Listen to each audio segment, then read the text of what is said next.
بیان میں ایران کی جانب سے آبنائے ہرمز بند کرنے کو غیر مؤثر قرار دیا گیا، جبکہ روزانہ $500 ملین کا نقصان جو ہے اس کا دعویٰ کیا گیا کہ روز وہاں پر $500 ملین کا نقصان ہو رہا ہے۔ ٹرمپ نے خبردار کیا کہ معاہدہ نہ ہونے کی صورت میں امریکہ ایران کے انفراسٹرکچر پر تباہی کر دے گا۔ اس کے ساتھ ہی ساتھ جیسے ہی ایران نے پرسوں یا اس سے ایک دن پہلے دوبارہ آبنائے ہرمز کو بند کرنے کا اعلان کیا تھا تو صدر ٹرمپ نے کہا کہ یہ تو ہماری مدد کر رہے ہیں۔ اب یہ ذرا پوزیشن کو آپ نے سمجھنا ہے۔ سب سے پہلے آبنائے ہرمز کھلی ہوئی تھی، جنگ شروع ہو گئی، ایران نے آبنائے ہرمز بند کر دی، پھر مذاکرات شروع ہوئے، پھر صدر ٹرمپ نے بھی آبنائے ہرمز کو ایک طرف سے بلاک کر دیا، پھر مذاکرات کی صورت میں ایران نے جو آبنائے ہرمز ہے اسے کھولنے کا اعلان کیا۔ اس کے بعد صدر ٹرمپ نے اپنا بلاکیڈ نہ ہٹایا، ایران نے پھر آبنائے ہرمز کو بند کرنے کا اعلان کر دیا۔ اب صدر ٹرمپ کہہ رہے ہیں وہ تو میرا ہی فائدہ کر رہے ہیں کہ میں نے جو بلاکیڈ کیا ہے انہوں نے بھی اگر بند کر دیا تو اچھا ہے، آبنائے ہرمز مکمل بند ہو جائے گی۔ مجھے لگتا ہے صدر ٹرمپ کو بھول گیا کہ اصل میں وہ آبنائے ہرمز کھلوانا چاہتے ہیں، تو اس میں تو ایران کامیاب ہو رہا ہے اس ساری چیز کے اندر۔ مین پریشر اکنامک جو ہے، آپ خود کہہ رہے ہیں کہ 500 ملین، مجھے لگتا ہے اس سے بھی زیادہ کا نقصان ہو رہا ہوگا۔ آپ خود بتا رہے ہیں کہ اتنا زیادہ نقصان ہو رہا ہے، تو آپ خود سوچئے کہ معاملات جو ہیں وہ کس طرف کو جا رہے ہیں۔ بہرحال یہ صورتحال اب بن رہی ہے کہ ایران جو ہے وہ دوبارہ آنے کو تیار ہو رہا ہے، ایک دوسرے کے اوپر فائرنگ کے الزامات بھی ہیں۔ ایک ویڈیو بھی کل سرفیس ہوئی جس میں امریکی جو بحری بیڑا تھا وہ فائرنگ کرتے ہوئے یہ کلیم کیا جا رہا ہے ویڈیو میں کہ وہ ایران پر فائرنگ کر رہا ہے، اور دوسری طرف یہ بھی نیوز آئی کہ ایران نے بھی 2 جہازوں کے اوپر فائرنگ کی۔ اس سے پہلے بھی ایک دن ایک نیوز آئی تھی کہ ایران نے شاید انڈین 2 جہازوں کے اوپر بھی فائرنگ کی تھی۔ تو جیسے میں نے آپ کو بتایا کہ چھوٹی موٹی جھڑپیں چلیں گی، لیکن اوور آل ہم ایکسپیکٹ یہی کر رہے ہیں کہ چھوٹی موٹی ایڈجسٹمنٹ کے ساتھ جو ہے وہ دوبارہ مذاکرات کی ٹیبل پر یہ سارے لوگ بیٹھ جائیں گے اور آپ کو مذاکرات دوبارہ شروع ہوتے ہوئے نظر آئیں گے۔ جو ایرانی کونسلیٹ ہے انڈیا کے اندر، ان کا بیان ہے کہ تمام چینی جہازوں کو گزرنے کی اجازت نہیں ہے، کیونکہ یہ ایک عمومی انڈرسٹینڈنگ تھی کہ چائنا کے سارے جہاز وہاں سے گزر رہے ہیں۔ انہوں نے کہا کہ ایسا نہیں ہے۔ میرا خیال ہے کہنے کا مطلب یہ ہے کہ صرف چائنا کے ان جہازوں کو گزرنے کی اجازت ہوگی جو ایران سے تیل لیتے ہیں اور یا ایران سے تیل اٹھانے کے لیے خالی آتے ہیں یا وہاں سے تیل بھر کے واپس جا رہے ہیں۔ دوسری بندرگاہوں پر جانے کے لیے شاید چائنا کے جہازوں کو بھی اجازت نہیں ہے۔ یہ انڈیا میں ایرانی کونسلیٹ نے یہ واضح کیا ہے۔ اس کے بعد 2 آئل ٹینکرز جو ہیں آبنائے ہرمز سے واپس بھیج دیے گئے، یہ ایرانی جو میڈیا ہے وہ کلیم کر رہا ہے، اور وہ کہہ رہے ہیں کہ ڈیفرنٹ دوسرے ممالک کے وہ ٹینکرز تھے جن کو آبنائے ہرمز کو کیونکہ ایران نے بھی بند کر رکھا ہے تو انہوں نے وہاں سے واپس بھیج دیا۔ اب ایک پاکستانی آئل ٹینکر جو ہے وہ آبنائے ہرمز میں سے گزر کے تیل لے کر پھر سے پاکستان پہنچ گیا، لیکن یہ الگ بات ہے کہ پاکستان کے اندر ابھی بھی لوڈ شیڈنگ کر رہے ہیں اور کہہ رہے ہیں کہ ہمارے پاس تیل پورا نہیں ہے، اور دوسری طرف کہہ رہے ہیں کہ نہیں 28 دن کا تیل ہمارے پاس پورا ہے۔ بہرحال دبا کر اس وقت لوڈ شیڈنگ ہو رہی ہے۔ لوڈ شیڈنگ سے یاد آیا کہ CNG کے معاملات بھی ہیں، تو وہاں سے ایک خبر بڑی اب سامنے آ رہی ہے کہ شاہ زیب خانزادہ جو ہے وہ لاپتہ ہو گئے ہیں۔ جی ہاں، گمشدہ ہو گئے ہیں جیو ٹی وی کے شاہ زیب خانزادہ۔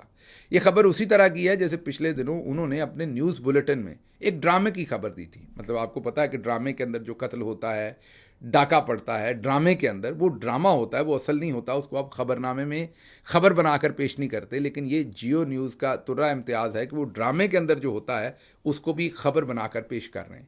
تو یہ خبر بھی اسی طرح کی ہے کہ شاہ زیب خانزادہ لاپتہ ہو گئے، گمشدہ ہو گئے۔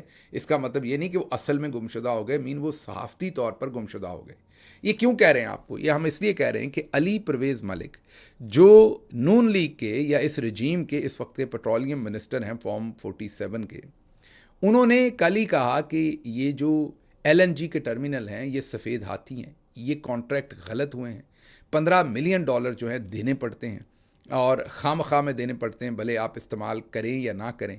اور اب پاکستانی روپے کے اندر جو نمبر آیا ہے وہ ہے 425 کروڑ ماہانہ۔ آپ LNG کو استعمال کریں یا نہ کریں، قطر LNG دے یا نہ دے، آپ کے ہاں LNG پہنچے نہ پہنچے، آپ کو بجلی ملے نہ ملے، آپ نے 425 کروڑ روپے ماہانہ جو ہے وہ بڑے بڑے سیٹھوں کو ادا کرنے ہیں جن کے LNG ٹرمینل ہیں، اور یہ ٹھیکے دیے ہوئے ہیں نون لیگ نے، اور نون لیگ کے ہی وزیر اب اپنے منہ سے مان رہے ہیں۔ لیکن یہاں پھر شاہ زیب خانزادہ کہاں آ گئے؟ جب ہماری حکومت تھی تو دن رات شاہ زیب خانزادہ جو ہیں وہ پروگرام رن کرتے تھے۔ ان کے ساتھ غامدی صاحب ہیں. یہ وہ والے غامدی نہیں جو ریلیجیس اسکالر ہیں. اکثر جب میں غامدی صاحب کہتا ہوں تو لوگ سمجھتے ہیں کہ میں ان غامدی صاحب کی بات کر رہا ہوں. ان کی بات نہیں کر رہا. یہ اور غامدی صاحب ہیں جو برین ہیں بیہائنڈ شاہ زیب خانزادہ. تو روز پروگرام کرتے تھے. پروگرام یہی ہوتے تھے کہ پاکستان ایل این جی کا تیسرا ٹرمینل نہیں لگا رہا. اس کے اندر 3 سال میں وزیر مشیر بدلتے رہے، مگر دیکھیے ہر نیا وزیر وہی کہانی سناتا رہا. نئے ایل این جی ٹرمینل پر کام شروع نہ ہو سکا، مگر دیکھیے ہر نیا مشیر کبھی 5 کبھی 2 نئے ایل این جی ٹرمینلز کی 3 سال میں ویسے ہی تاریخیں دیتا رہا جیسے آج بھی یہی کہا گیا. کہنے کا مطلب یہ ہے کہ یہ وہ ہیڈ لائنز ہیں جو شاہ زیب خانزادہ نکالتے تھے. اسکرین پر دیکھیے یہ وہ تمام دعوے ہیں جو شاہ زیب خانزادہ ہر روز ہر شام کو یہ پروگرام ہوتے تھے. ہمیں اطلاع دی جاتی تھی، کلیم یہ کیا جاتا تھا کہ کراچی میں ایک کمرے میں بیٹھ کے بڑے بڑے سیٹھ جن کا ایل این جی کا کام ہے جو مزید ٹرمینل لینا چاہتے تھے. ایک بات یاد رکھیے گا، جیسے آج کل یہ سی سی ڈی ٹارگٹ کلنگ کرتی ہے نا، صحافت میں بھی ٹارگٹ کلنگ کی جاتی ہے. صحافت میں ظاہر ہے سی سی ڈی کے پاس بندوق ہوتی ہے، وہ ٹارگٹ کلنگ کرتے ہیں، بندوق سے گولی چلاتے ہیں، بندے کو مار دیتے ہیں. جب آپ یلو جرنلزم کرنا شروع کرتے ہیں نا تو آپ وہاں بھی ٹارگٹ کلنگ کرتے ہیں. آپ کے پاس قلم ہوتا ہے یا آپ کے بولنے کی جو آپ کی آواز ہے جو عوام سنتی ہے، جب آپ اسے مس یوز کرتے ہیں تو یہ اتنا ہی گندا اور گھنونا کام ہے جتنا کرپشن کرنا، رشوت لینا یا کسی بھی پروفیشن کے اندر گند مارنا جو ہے یا ٹارگٹ کلنگ کرنا، وہ وہی کام ہے. اب شاہ زیب خانزادہ صاحب کے یہ جو پروگرام تھے یہ میرے خیال میں ٹارگٹ کلنگ ہوتی تھی. ویسے ہی جیسے اللیگل پولیس انکاؤنٹر، جعلی پولیس مقابلوں کے اندر لوگوں کو قتل کیا جاتا ہے، بالکل اسی طریقے سے شاہ زیب خانزادہ کے یہ پروگرام سچ کو قتل کرتے تھے. میرے خیال میں جو اس وقت مجھے انفارمیشن ملتی تھی کراچی سے کہ جو بھی بزنس مین یہ کام کرنا چاہتے ہوتے، جیسے میں اگزامپل دیتا ہوں، ہم یہ ولاگ کرتے ہیں، بہت سارے بیوروکریٹس جنہوں نے کسی بیوروکریٹ کی جگہ پر پوزیشن لینی ہوتی ہے یا جن کی کسی کے ساتھ کوئی مخاصمت ہوتی ہے، وہ اس کے خلاف ہمیں خبریں فیڈ کرتے ہیں. یہ پھر ہماری ذمہ داری ہوتی ہے، ہمیں اپنی ذمہ داری کے ساتھ اس چیز کو ایویلویٹ کرنا ہوتا ہے کہ کیا جو خبر ہم تک پہنچی ہے اس کے اندر کسی کی انٹینٹ جو بھی ہے اس میں ریالٹی کیا ہے. اگر ریالٹی کو چھوڑ کے ہم اس کی انٹینٹ پر، اس کے جذبات پر صرف خبر دینا شروع کر دیں تو یہ ٹارگٹ کلنگ ہے. اس وقت گورنمنٹ میں ہوتے ہوئے ہمیں یہ انفارمیشن ملتی تھی کہ جو بڑے بڑے سیٹ جو اصل میں ایل این جی ٹرمینلز لگانا چاہتے ہیں آگے اور ان سے فائدے اٹھانا چاہتے ہیں، وہ شاہ زیب خانزادہ صاحب کے تھرو ہم پر پریشر ڈال کر، یہ ظاہر ہے ہمارے پاس کوئی کاغذات تو نہیں ہوتے تھے، ثبوت تو نہیں ہوتا تھا، سنی سنائی باتیں ہوتی تھی جو لوگ ہمیں آ کر بتاتے تھے بزنس مین کہ آپ کے خلاف کل پھر پروگرام ہوگا، اور اگلے دن حکومت کے خلاف پھر پروگرام ہوتا تھا شاہ زیب خانزادہ صاحب کا. اگر آپ نکالیں تو انہوں نے کم از کم کوئی ہماری حکومت کے درمیان 100-150 پروگرام صرف اسی مدعے کے اوپر یا اس سے ریلیٹڈ جو مدعے ہیں ان کے اوپر کیا ہوگا. وجہ کیا تھی؟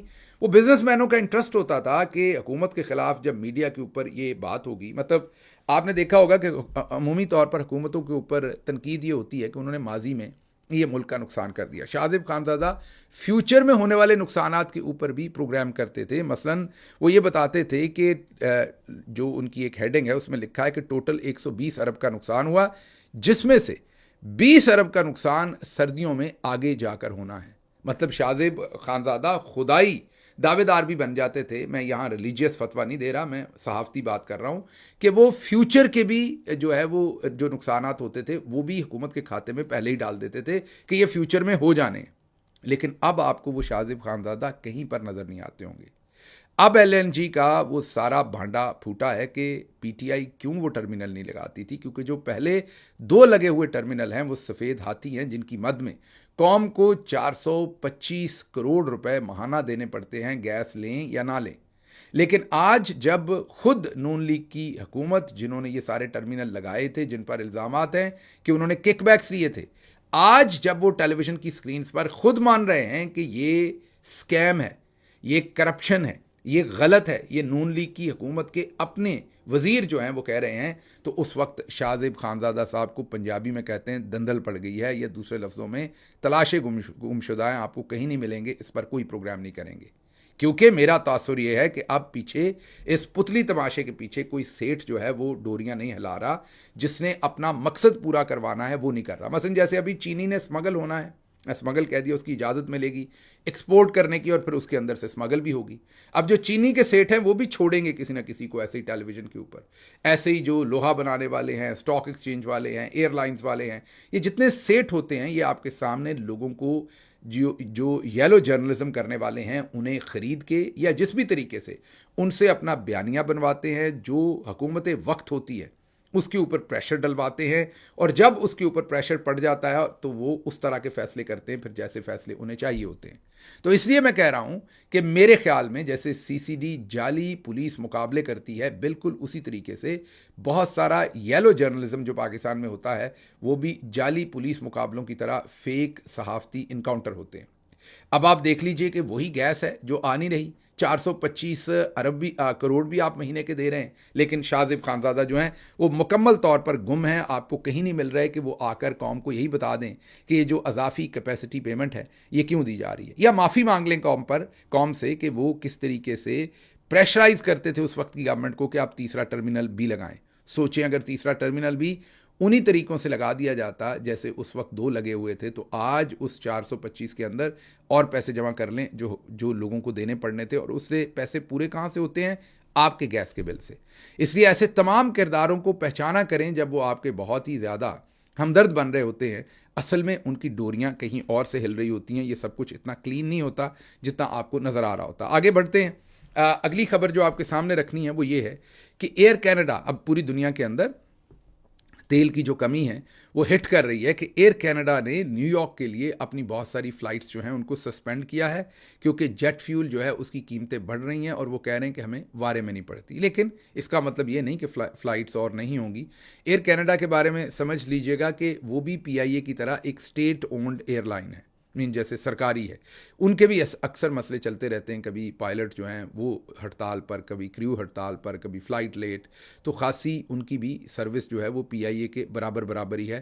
تو اگر آپ کبھی نام سے مروب ہوتے ہیں ایئر کینیڈا، میرے کچھ ایکسپیرینسز ان کے ساتھ ہوئے ہیں، تو بہت ہی پیتھیٹک سروس ہے، اور اس کی وجوہات یہی ہیں کہ وہ مغرب میں ہوتے ہوئے بھی کیونکہ وہ اسٹیٹ اونڈ ہے تو پھر وہ اسی طریقے سے رن ہوتی ہے جیسے ہوتے ہیں۔ اچھا جی، اب یہ جو میں نے آپ کو یہ تو بتایا کہ مذاکرات آگے چل رہے ہیں، لیکن اس میں یو اے ای جو ہے وہ اب ہیٹ فیل کر رہا ہے، اور وہ بہت ساری ایسی پوزیشنز لے رہا ہے جس سے نظر آ رہا ہے کہ اس وقت یو اے ای جو ہے وہ دباؤ میں بھی ہے، اور وہ اپنا مسل فلیکس کر رہے ہیں کہ مذاکرات کی ٹیبل پر ان کی باتیں بھی سنی جائیں۔ متحدہ عرب امارات نے، یہ وال اسٹریٹ جرنل کی رپورٹ ہے، وال اسٹریٹ جرنل کہتا ہے کہ یو اے ای نے امریکہ کو واضح پیغام دیا ہے کہ اگر ہمیں ڈالر کی کمی ہوئی یا اس میں رکھا گیا تو ہم تیل کی فروخت جو ہے وہ یوان میں کریں گے، جو کہ چائنیز کرنسی ہے۔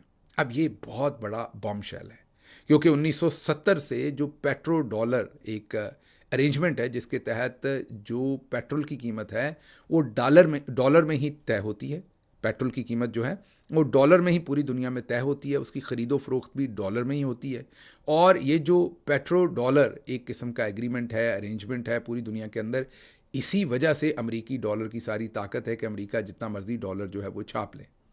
اگر اس میں سے ایک میجر پلیئر، آج یو اے ای نکل رہا ہے تو کل کو سعودی عرب بھی نکل سکتا ہے، یہی 4-5 میجر پلیئر ہیں جو تیل پیدا کرنے والے ملک ہیں۔ دیکھیں نا، روس تو اس میں سے پہلے ہی نکلنا چاہے گا، تو بیچ میں یہی 2-3 پلیئر اور جو ایران ہے وہ بھی نہیں کرنا چاہے گا۔ اگر یو اے ای بھی نکل جاتا ہے تو پھر بڑا پلیئر تو سعودی عرب رہ گیا اور امریکہ خود رہ گیا۔ تو اس کا مطلب یہ ہے کہ اگر یو اے ای واقعی یہ کام کر ڈالتا ہے کہ وہ چائنیز کرنسی کے اندر تیل کی خرید و فروخت کرنا شروع کرتا ہے، تو آنے والے وقت میں جو پیٹرو ڈالر معاہدہ تھا اس میں بڑا شگاف پڑ جائے گا۔ پھر ایک تصویر وائرل ہوئی ہے جس کو اب ٹیلی گراف نے بھی کنفرم کر دیا، الجزیرہ نے بھی اس پہ سٹوری رن کی ہے، اور دوسرے میڈیا چینلز نے بھی، کہ حضرت عیسیٰ کا ایک مجسمہ جو ہے وہ لیبنان میں تھا، اور اس کو ہتھوڑے کے ساتھ توڑا گیا اسرائیلی ایک فوجی کی طرف سے۔ اس کی وہ تصویر وائرل ہو گئی، اور اب ٹیلی گراف اور الجزیرہ وغیرہ سب یہ کنفرم کر رہے ہیں کہ یہ تصویر جو ہے وہ اصل ہے، کیونکہ اسرائیلی جو آرمی ہے غالباً انہوں نے کنفرم کر دیا ہے اسٹیٹمنٹ کے تھرو کہ ہاں یہ تصویر اصلی ہے۔ اب اس کے اوپر اس وقت یہ پوری دنیا میں میڈیا میں وائرل ہے، بہت زیادہ غم و غصہ ہے کرسچینٹی کے فالوورز کے اندر اور ویسے بھی دنیا کے اندر کہ کیوں جیزس کا یہ جو اسٹیچو ہے اس کو اس طریقے سے اسرائیلی جو فوجی ہے وہ توڑ رہا ہے۔ تو یہ ایک نئی جہت ہے، دیکھتے ہیں اس میں کیا بنتا ہے، اس فوجی کو کوئی سزا ملتی ہے یا نہیں ملتی، یہ آنے والے دنوں میں پتہ چلے گا۔ ایران نے اپنی ایئر سپیس کھولی ہے۔ اب اگر آپ انٹرنیشنل ایئر سپیس کا معاملہ دیکھیں تو جو ایئر سپیس ہے جس میں ایران کے اوپر سے پہلے جہاز نہیں گزرتے تھے، اب ایران کے مشرقی علاقوں کے اوپر سے انٹرنیشنل ٹریفک بھی گزرنا شروع ہو گئی ہے اور ایران نے خود بھی اپنی ایئر لائنز وہاں پر چلانا شروع کر دی ہیں۔ یہ ایک خوش آئند بات ہے کیونکہ آگے حج آنے والا ہے، آپ کو پتہ ہے یہ سارا ریجن بہت بزی ہوتا ہے، بہت ہی زیادہ ملینز کے اندر لوگوں نے آنا ہوتا ہے، اور یا مطلب ملینز میں چلیں اگر نہیں بھی تو لاکھوں میں تو آپ یہ کہیے کہ جو آپ یہ کہیے فلائٹس کے ذریعے لوگوں نے موو کرنا ہے اس خطے کے اندر، تو یہ بہت ہی اہم وقت ہے۔ اس کے اندر ایئر سپیس کھل رہی ہے، بات چیت ہو رہی ہے، یہ ایک خوش آئند بات ہے اور آنے والے دنوں میں ہم دیکھیں گے کہ اس میں سے مزید بہتری نکلتی ہوئی آپ دیکھیں گے جیسے جیسے بیٹھ کے یہاں پر مذاکرات ہوتے ہیں۔ پھر آگے اگلی خبر جو ہے وہ لاہور کے اندر ایک میراتھن ہوئی جس میں باجی مریم کی تصاویر جو ہیں وہ بھاگنے والوں کے سینوں کے اوپر سجائی گئیں۔ اب ویسے تو ہمیں میڈیا ہی بتاتا ہے کہ باجی مریم جو ہیں وہ بہت ہی مذہبی گھرانے سے ان کی ساری جو پرورش ہے وہ بہت ہی مذہبی طریقے سے ہوئی ہے، مذہبی گھرانے سے ہیں، بالکل ہوں گی، ہمارے لیے تو بہت محترم ہے، لیکن کوئی انہیں بتائے کہ دوسرے مردوں کے سینوں کے اوپر تصویریں سجا کے ان کو ریسیں کروانا، وی ڈو ناٹ انڈرسٹینڈ کہ آپ نے ایتھلیٹ، اور پھر چلیں کوئی چھوٹی موٹی تصویر، پورے جسم کے اوپر تصویر ہے جو نیچے ٹانگوں تک جا رہی ہے، یہ آپ اپنی ایک عورت کے طور پر بے ادبی کر رہی ہیں۔ کوئی اس تصویر سے بھاگتے ہوئے ناک صاف کرے گا، کوئی منہ صاف کرے گا، اب اس کے بعد کوئی تصویر بنے گی، اس پر تبصرہ ہوگا، کیونکہ وہ جہاں سے مرضی پکڑ کے صاف کرے اپنی شرٹ کو، شرٹ اس نے پہنی ہوئی ہے، اس کے اوپر آپ چھپی ہوئی ہیں، ایک مرد کی پوری شرٹ کے اوپر آپ چھپی ہوئی ہیں، آپ کی بے حرمتی ہو رہی ہے ایک عورت کے طور پر۔ میں بہت ہی مؤدبانہ گزارش کروں گا کہ ہر جگہ پر اپنی تصویر نہیں لگاتے برائے مہربانی۔ یہ جو آپ کے شوق ہیں، یقین کیجئے جو پبلک باتھ روم ہیں انہوں نے لوٹوں پر بھی آپ کی تصویر لگوا دینی ہے اور آپ کو بھی لگنا ہے کہ یہ آپ کے لیے اچھا کام ہو رہا ہے کیونکہ آپ کہیں رک نہیں رہی۔ تو اب یہ پوری دنیا میں میراتھن ہوتی ہیں، نمبر لگے ہوتے ہیں، لیکن انہوں نے جان بوجھ کر مریم نواز کی تصاویر والی شرٹ سی جن کے اوپر نمبر لگے ہوئے تھے۔ اب بغیر نمبر کے آپ بھاگ نہیں سکتے، جنہوں نے بھی اس میں حصہ لینا ہے تو مریم نواز کی تصویر ہر صورت پہننی پڑنی ہے۔ اب اس کے بعد اگر آپ کی خاتون کے طور پر کوئی بھی بے حرمتی کرے گا یا بے حرمتی ہوگی تو ظاہر ہے سبھی کو برا لگے گا، لیکن میری سمجھ سے باہر ہے کہ آپ کیا کرتی ہیں اور کہاں پہنچنا چاہتی ہیں یہ تصویریں لگا کر، کون سے کمپلیکسز ہیں آپ کی پرسنالٹی میں، کون سا ایسا نارسسزم ہے جس کا کوئی علاج نہیں ہو رہا کہ آپ ہر جگہ پر اپنی تصویر جو ہے وہ لگوا رہی ہیں۔ اور اللہ نے خیر کیا، پچھلے دنوں آپ سے باز آیا کام، مجھے بڑا ڈر تھا کیونکہ پچھلے دنوں آپ نے کوئی مردہ سروس شروع کی تھی، جہاں آپ جاتی تھیں یونیفارم پہن کے چلی جاتی تھیں، یقین کیجئے مجھے خوف تھا آپ کہیں کفن پہن کے اس کا افتتاح کرنے نہ پہنچ جائے۔ شکر ہوا کہ آپ کو پتہ نہیں کسی نے روک لیا یا آپ رک گئیں، ورنہ آپ نے کفن پہن کے جانا تھا اور آپ نے لیٹ کے بھی دکھانا تھا کہ مردہ ایسے لیٹے گا اس گاڑی کے اندر، جو ایمبولینس ٹائپ سروس، مردہ سروس جو پہلے بھی ہے، ظاہر ہے ہاسپٹل سے ایمبولینسز کے ذریعے جو جاتی ہیں، اسی طرح آپ نے اس کے اوپر پنجاب حکومت کا ٹھپا لگا کے آپ نے کہا یہ نئی سروس ہم شروع کر رہے ہیں۔ تو اللہ آپ سے بچائے، میں یہی کہہ سکتا ہوں، اس کے علاوہ اور ہم نے کیا کہنا ہے آپ کو۔ اس کے علاوہ ایک اور ٹریجڈی ہوئی پاکستانی ٹیلی ویژن کے اوپر جو بار بار ہوتی ہے، فلم سٹار میرا، جن کا اکثر مذاق اڑتا ہے ان کی انگلش کے اوپر، ان کی باتوں کے اوپر، کئی دفعہ وہ باتیں ایسی کر جاتی ہیں جو سب کو حیران کرنے والی ہوتی ہیں، تھوڑی بہت انگریزی آگے پیچھے بول دیتی ہیں، تھوڑی بہت باتیں بھی آگے پیچھے کر دیتی ہیں، کنیکٹیوٹی نہیں ہوتی باتوں کے اندر، تو سبھی آن لائٹر نوٹ ان کی باتوں کے اوپر محظوظ ہوتے ہیں، ہنستے ہیں، کئی دفعہ لوگ ان پر بھی ہنستے ہیں، لیکن موسٹ آف دا ٹائم ان کی باتوں کے اوپر ہنستے ہیں۔ حال ہی میں ایک پوڈ کاسٹ کیا ارشاد بھٹی صاحب نے۔ ارشاد بھٹی صاحب کو میں جانتا بھی ہوں، ایسے آدمی ہیں نہیں، لیکن پتہ نہیں کس روش میں بہہ گئے، کیا ہوا، کوئی پریشر تھا، کیا بنا ان کو، لیکن اس میں جو انہوں نے ذاتی قسم کے سوالات کیے میرا صاحبہ سے، وہ بہت ہی افسوسناک تھے۔ مجھے بھی بہت برا لگا۔ میں دوبارہ کہہ رہا ہوں کہ میں بھٹی صاحب کو ذاتی حیثیت میں بہت زیادہ تو نہیں، تھوڑا بہت جانتا ہوں، وہ ایسے انسان ہیں نہیں جو ان سے سرزد ہوئی ہے۔ میرے خیال میں انہیں کھلے دل کا مظاہرہ کرنا چاہیے اور اس کے اوپر کھل کے معذرت کرنی چاہیے اور آگے موو کرنا چاہیے، کیونکہ اگر وہ واقعی کیونکہ یہ بھی بہت ایزی ہوتا ہے، جیسے یہ بھی بہت تکلیف دہ بات ہے کہ میرا جو ہیں ان کے اوپر ہم ایز اے سوسائٹی سبھی ان کا مذاق اڑاتے ہیں. اور میں نے جیسے کہا کہ وجوہات بھی ہوتی ہیں، ہر انسان کی کوئی نہ کوئی کمی ہوتی، میرے میں بھی ہوگی، آپ میں بھی ہوگی، ان میں بھی بہت ہوں گی، اور ان کا ہمیشہ مذاق اڑایا جاتا ہے، یا وہ کئی دفعہ خود بھی ایسی باتیں کرتی ہیں جو عذرائے تفنن سارے اس پر ہنستے ہیں. لیکن یہ میرا خیال تھوڑا سا بات بہت دور ہو گئی. اس سے پہلے ایک اور بہت ہی ٹیلنٹڈ ینگسٹر ریحان طارق، جو پاکستانی میڈیا ہے اس میں ٹیلنٹ بہت کم آتا ہے، لائک کئی سالوں کے بعد اچھے لوگ آتے ہیں. ریحان طارق بہت ہی ٹیلنٹڈ ہیں. مجھے یہ نہیں پتا کہ وہ آنے والے وقت میں اپنا پولیٹیکل، میں یہ نہیں کہہ رہا کہ اس طرف یا اس طرف، وہ بہت بیلنس جرنلزم کریں گے یا کوئی پولیٹیکل ٹلٹ رکھیں گے. میں تو تبھی خوش ہوں گا اگر وہ بیلنس کریں، نہ وہ پی ٹی آئی کی طرف کا کریں، نہ وہ نون، نہ پیپلز پارٹی. اب مجھے نہیں پتا آنے والے وقت میں وہ کیا کرتے ہیں. صحافت میں تو وہ میرے خیال دیر سے ہیں، لیکن ابھی پوڈ کاسٹ وغیرہ میں وہ نئے آئے ہیں، جس سے ابھی ان کی شناخت بہت زیادہ ابھری ہے. تو ریحان طارق صاحب نے بھی پچھلے دنوں ایک ایسی ہی بات چیت جو اب وائرل ہوئی ہے میرا کے ساتھ کی. تو میں گزارش کروں گا سبھی سے کہ اللہ نے ہم سب کے عیب جو ہیں وہ چھپائے ہوئے ہیں، میرے سمیت، آپ سب کے سمیت. تو جب ہمیں یہ آواز ملتی ہے، جو عوام ہماری آواز سنتی ہے، تو یہ اللہ اور عوام کی دی ہوئی طاقت ہے. اسے ہم کئی دفعہ مس یوز کرتے ہیں، جو شروع میں کہہ رہا تھا فیک انکاؤنٹرز. تو ہمیں اس کام سے اجتناب کرنا ہوتا ہے اور بہت رسپانسبلٹی کے ساتھ اس میں چلنا ہوتا ہے. یہ ذرا دیکھیے بھٹی صاحب کا جو ان کے ساتھ انکاؤنٹر تھا اس میں ہوا کیا. اداکارہ سنگیتا صاحبہ نے کہا کہ میں نے سعود اور میرا کو رنگے ہاتھوں پکڑ لیا تھا، یہ صحیح؟ مجھے کچھ پتہ ہی نہیں آپ کیا کہہ رہے ہیں. ہمایوں سعید سے شادی کی افواہ بھی پھیلی تھی. مجھے کچھ نہیں اس وقت پتا. کیپٹن نوید اور عتیق الرحمان والا معاملہ. بس آپ میری فلم دیکھیے گا، سائیکو کو لے کر میں بہت ایکسائٹیڈ ہوں. اچھا، ایک ہسپتال بنانا تھا آپ نے آپ کے والدہ کے نام پر، کیا بنا اس ہسپتال کا؟ کتنے پیسے اکٹھے کیے اسپتال کے لیے؟ کدھر گئے وہ پیسے؟ کدھر گیا وہ اسپتال جو شوکت خانم سے بھی بڑا اسپتال بننا؟ میں نے یہ فلم بنائی ہے سائیکو، اس فلم کو سب جا کے دیکھیں. Thank you so much. Captain Naveed اور اس کے بارے میں نہیں بولیں گے، عتیق الرحمان کے بارے میں؟